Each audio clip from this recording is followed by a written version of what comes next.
Hello everyone, this is Parik. I am an engineering analyst and CEO of EIR Trend. If I say things are changing in engineering services, that will be an understatement. How are engineering service providers managing through this changing landscape and creating value for their customers? To talk about this and other engineering trends, I have with me Nitesh Bansal, SVP and Global Head of Infosys Engineering Services. Hello Nitesh, pleasure talking to you today. Hi, Parik. Always a pleasure seeing you and talking to you. Thanks for Great. doing. So let's start with last year. I think FY21 was a great year for Infosys Engineering Services team. You won many large deals. So could you tell us more about your large deal wins and how do you see momentum going forward in FY22? Well, Parik, to say that last year was just an amazing year could be an understatement because I think it was truly wonderful to see what was happening in the industry. Now, of course, we have to remember it was on the backdrop of the pandemic, which was not a great situation for all of us as humanity to be in.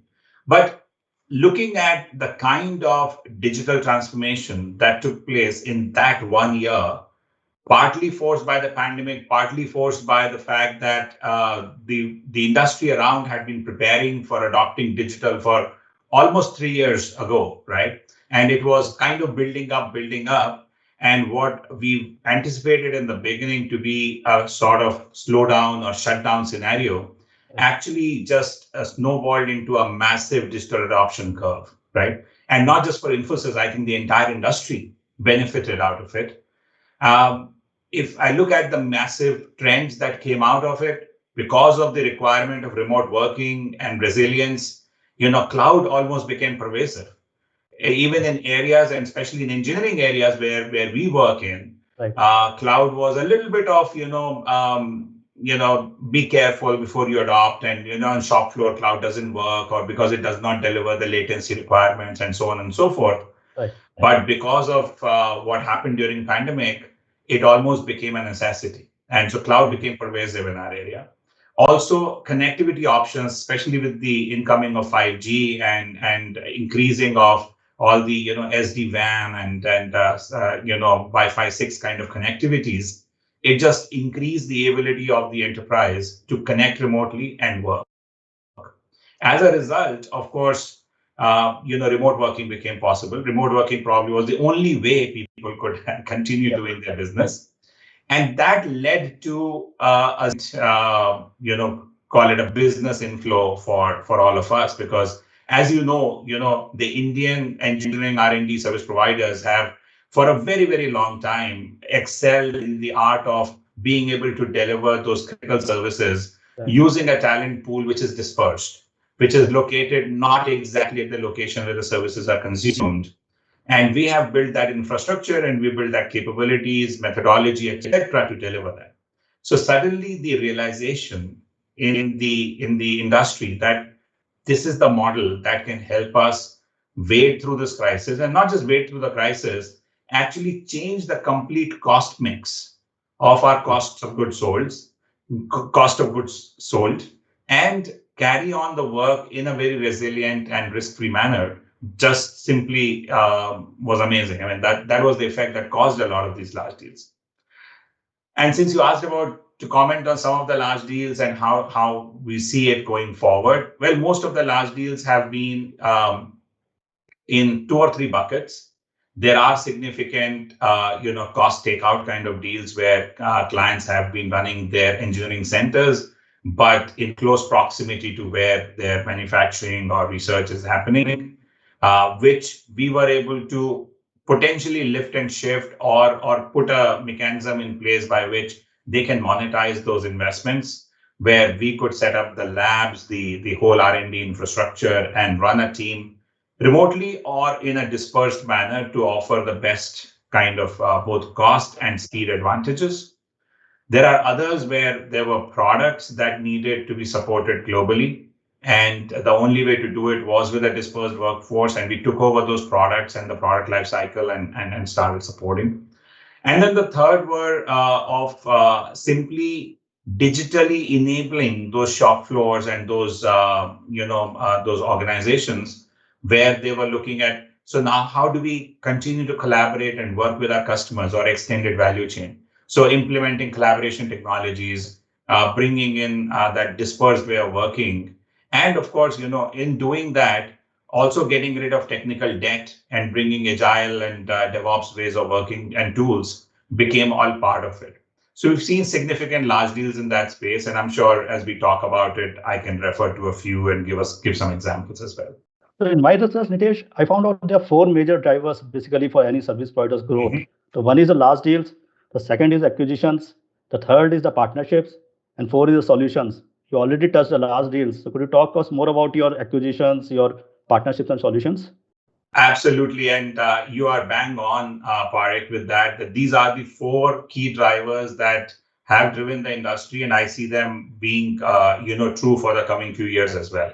Our entire work has become an ecosystem play, right? I mean, today, none of us singularly, in fact, even the OEMs themselves cannot singularly imagine that they can do everything by themselves. So everybody needs an ecosystem play.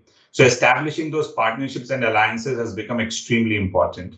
Our ongoing partnership and alliances with the likes of, PTC and Dassault Systems and Rockwell and all those, they continue to obviously flourish. On the network side, working very deeply with, TIP Foundation, ONF, and working with a lot of the new age OEMs, the software OEMs like Mavenir, Parallel Wireless, bunch of, and now of course Microsoft acquired Metaswitch and Affirmed, right? I mean, building that ecosystem, and then also in several other, I mean, in software spaces, there are partnerships with Atlassian and other companies. Putting that ecosystem together such that the customer can take away their mind from how many different pieces need to come together, how do they come together to deliver or to produce the final outcome. That's what we've done, right? And that's what I think our industry is doing. So that has definitely played really well. Acquisitions becomes a good play because, of course, it provides either an access to market or a new ability, which otherwise would be very difficult to set up. During pandemic, it was also a good time because valuations were more attractive, and we also made our move.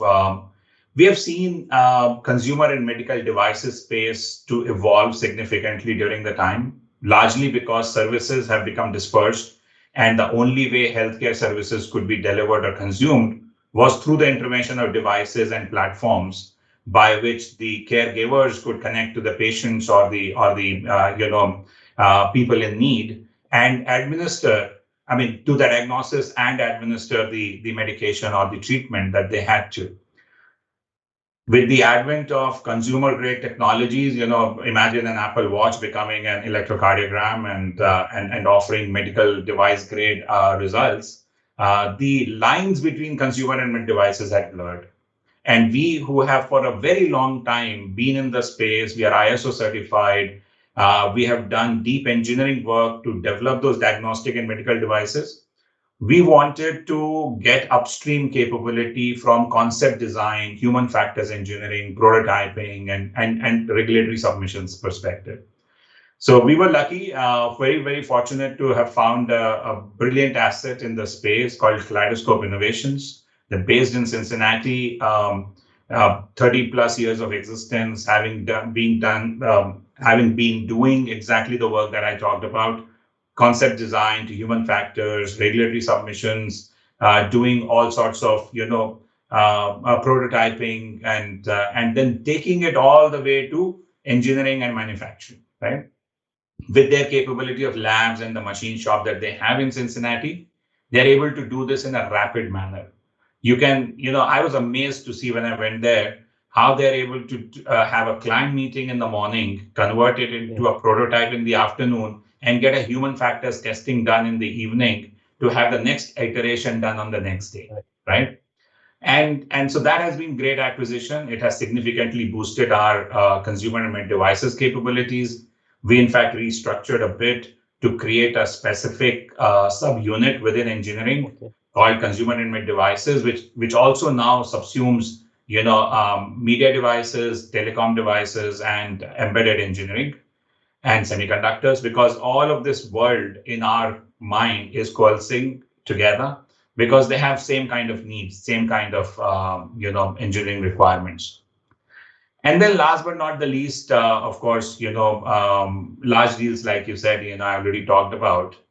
Last year, we saw, while these are not publicly disclosed numbers, so I'll keep it a little vague, but we saw over 15 large deals. A large deal in Infosys definition being over $50 million in TCV. And when I'm talking over 15 large deals for engineering, these are deals where the TCV for us for engineering was over $50 million. So we saw over 15 large deals. The two deals that are in public domain that I can refer to is one is Genesys, where we took over the entire product lifecycle, right from research development to release, customer support, and ongoing, providing enhancements and modifications on the product for one of their leading flagship products. And Rolls-Royce, which is clearly a landmark deal because we took over the Rolls-Royce captive in India, which is now part of Infosys Aerospace and Defense sub-vertical for us.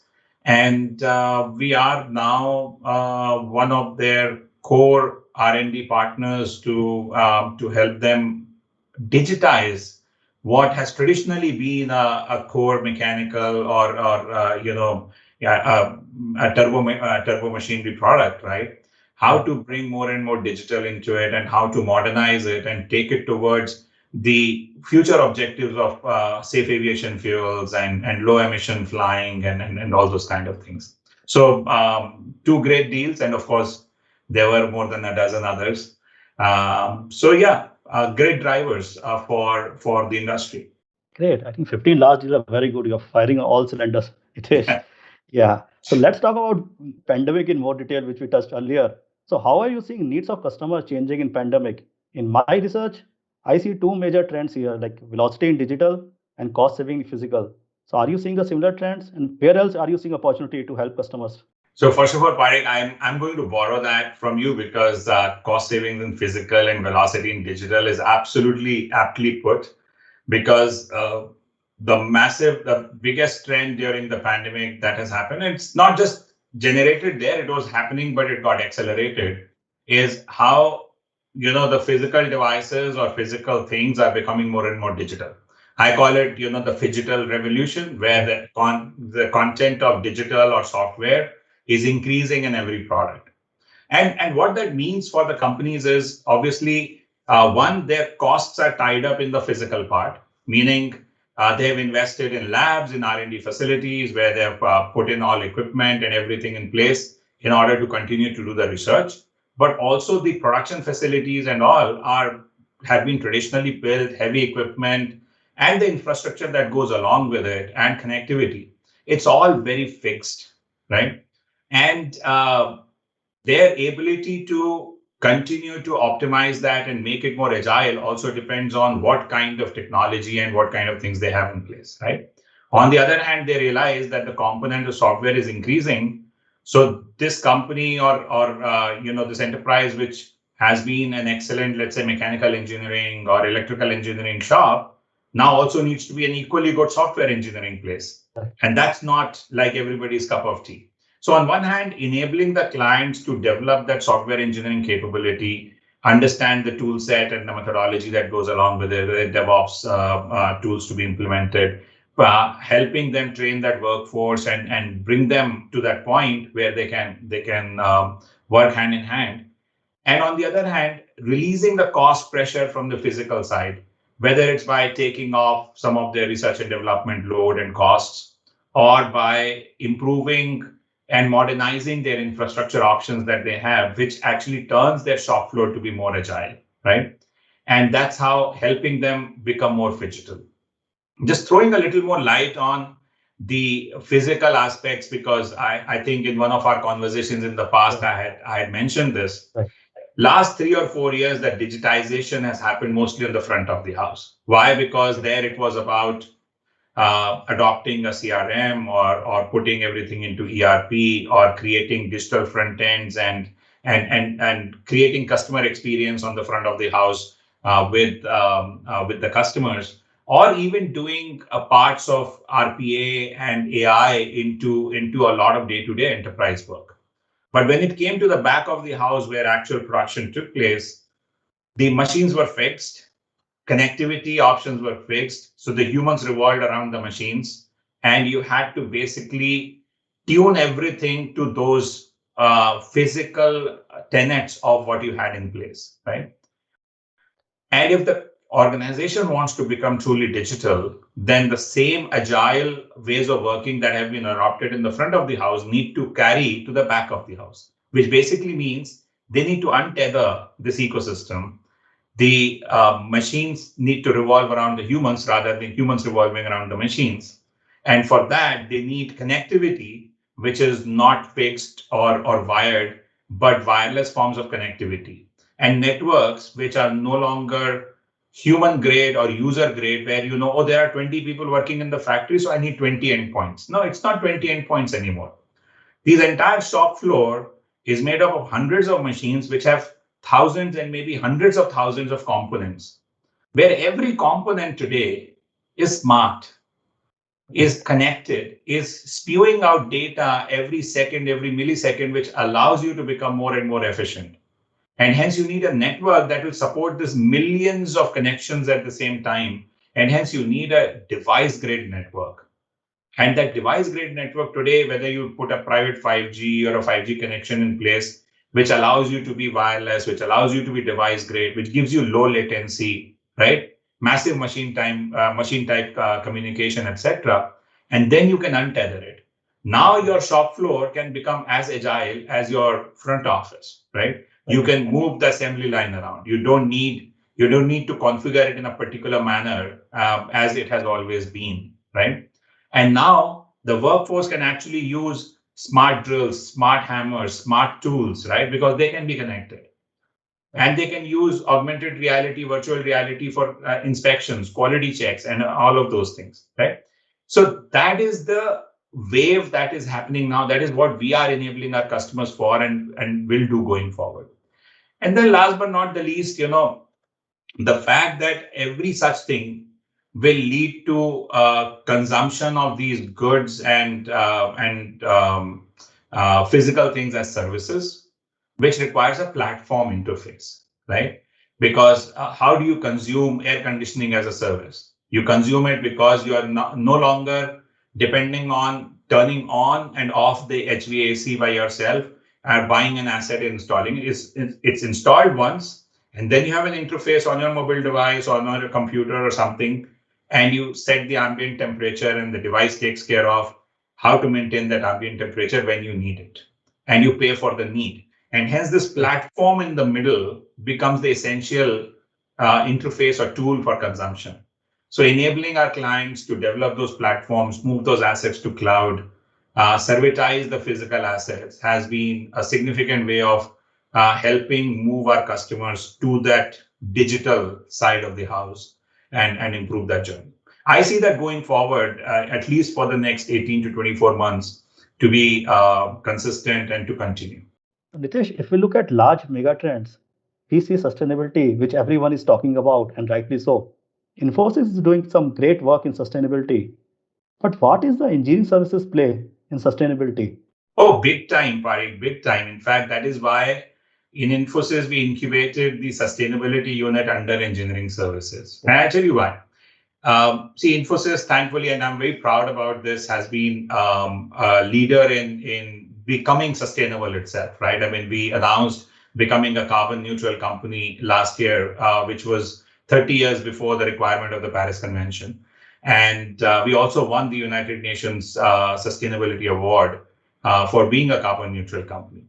And that itself was a 12-year, 10 or 12-year journey that we undertook, right? Which covered simple, basic things from first being able to collect the data across all the physical assets in our organization, which included buildings, which included desktops and laptops that we all use, and capturing the human footprint across, the travel, transport, and flights and all the stuff that we do, right?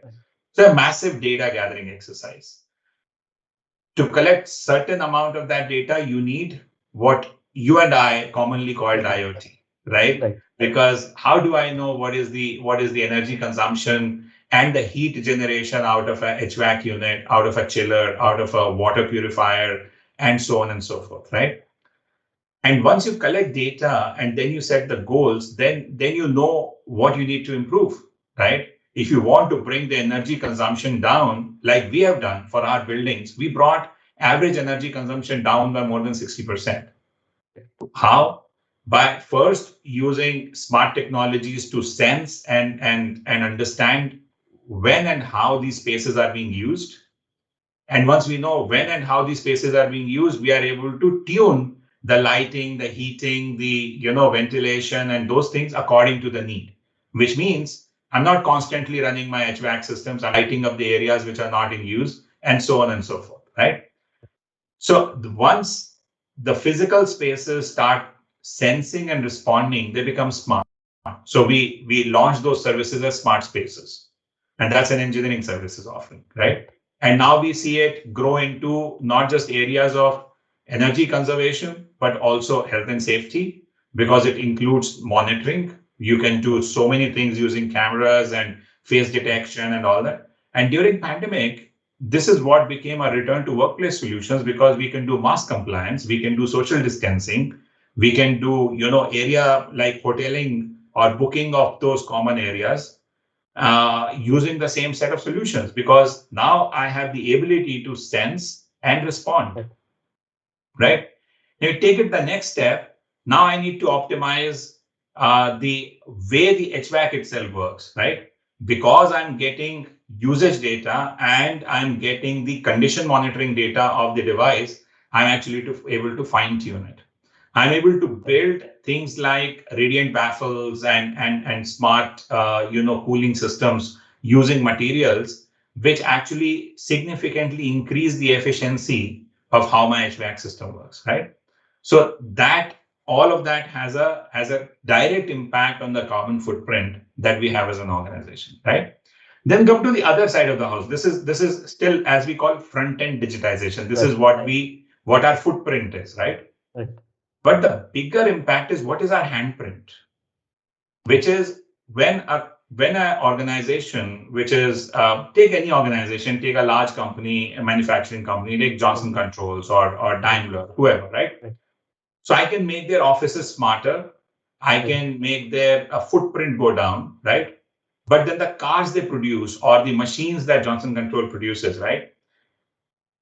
And they are creating the handprint. How do they become more sustainable? So implementing circularity, right? Through the design all the way to recycling. Implementing abilities to measure the carbon footprint or energy footprint of each component. So when you're doing your bill of material, do you know what, not just the cost roll up, clean sheet costing process as we have been used to, clean sheet carbon roll up process, right? And all of these are very fundamental engineering disciplines, right? And then to this, you can add all sorts of other areas of, material sciences, circular economics, and green financing. That becomes the entire sustainability gameplay, right? So I had a long answer for your short question, but it's very, very apt, because this is exactly what we're seeing happen. Companies today are being evaluated, and we've seen the valuations, because this has been a very hot M&A season, right?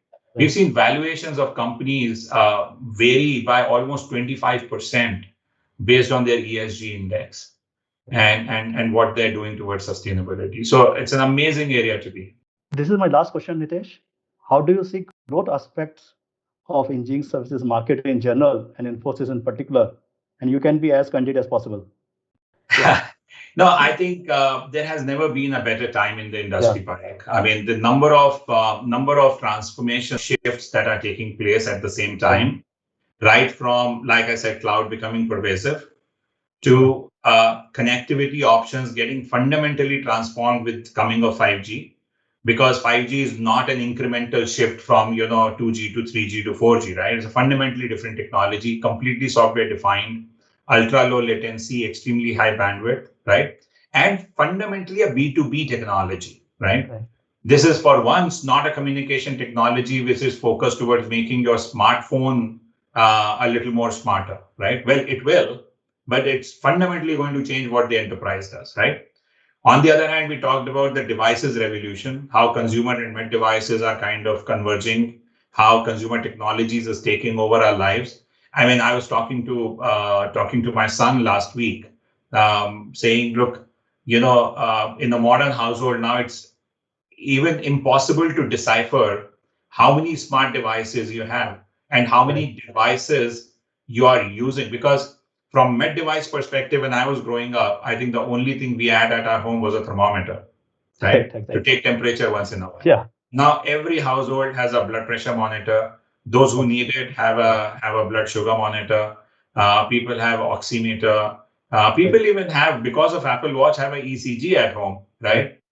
It's a mini lab out there, right? And in your kitchen, it's very difficult that if you buy your next refrigerator, I do not know how old your fridge is. Mine is becoming 6 years old now. If I buy my next one, I would not even find a fridge without a screen in the market, right? And the fridge talks to me. And I mean, who wants a fridge to talk to you? But it does, right?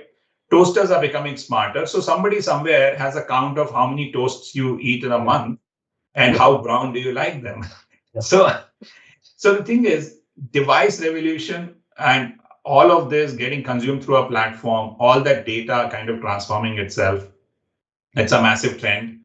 And overall, increasing digitization and software penetration into every walk of life. Yeah. All of these changes happening at the same time is essentially, never happened before. I mean, you can talk about Y2K or you can talk about ERP. I mean, those were singular waves, one thing at a time. This is like all things happening together. Along with that is the realization that the talent pool that the Indian subcontinent offers and a lot of engineering R&D service providers like us who have now over 25 years of pedigree of doing extremely high quality, product grade, intensive engineering work. All of this, when you put together, it is the time when this industry is bound to grow leaps and bounds. NASSCOM estimates, which you are aware of, before pandemic, we were talking about 100 billion by 2025. 2020 created a negative blip because a lot of automotive and aerospace sectors suffered, which is also a significant part of the R&D work that we do in India. So we took a blip, but so we may not hit 100 billion by 25, but we are looking at now doing 130 by 27, right? So our aspiration hasn't gone down. The number of global capability centers and innovation centers opening in India and other similar locations is continuing to grow. And the total ER&D spend, especially the digital spend, from whatever I've heard and seen, continues to grow at double digit year on year. Absolutely. Right? Yeah. Which is actually more than the IT spend. Yeah. In several engineering companies and most product companies, the overall engineering spend is actually higher than the IT spend. IT, exactly. So, and hardly 6-7% of it is outsourced today, right? So put all of that together. Now, I don't want to, hype up the market, but it is fair to say the next 5 years are going to be golden growth years for engineering R&D providers, and including, some of the captive centers who can mature themselves into becoming a world-class provider of the services back to their organizations. Right. I think that's a very good to hear. Like I'm feeling more optimistic now. I believe that I think influx onwards and upwards from here. I think all engineering service providers are right place at right time. I would agree with you. I've not seen a report that would actually talk about the inflection point. But if I relate back to my own, memory of being in the industry, right? There was a point of time when for IT services, I think post Y2K, perhaps around 2002, 2003, that we hit that inflection point, right? And then for the next 15 years, all we saw was just a steep growth upwards. It was fueled first by the whole, web revolution, then came the ERP, then came the mobile, and then came the infra modernization and cloud, right? Right. But one after the other, and all it did was it continued to push the work from being done in small pieces and chunks within the enterprise to getting consolidated and done in a more industrialized manner through Right. specialized service providers. Right. I mean, touch wood, I would think this is the time when that starts happening in the engineering side. Yeah. I think best time to be in this industry. Yes, best time to be in the industry. Yes. On this note, again, thank you, Nitesh. Thanks for your time. It's a pleasure talking to you. As always, Parikh, I mean, very insightful and always a pleasure talking to you. Thank you for doing this.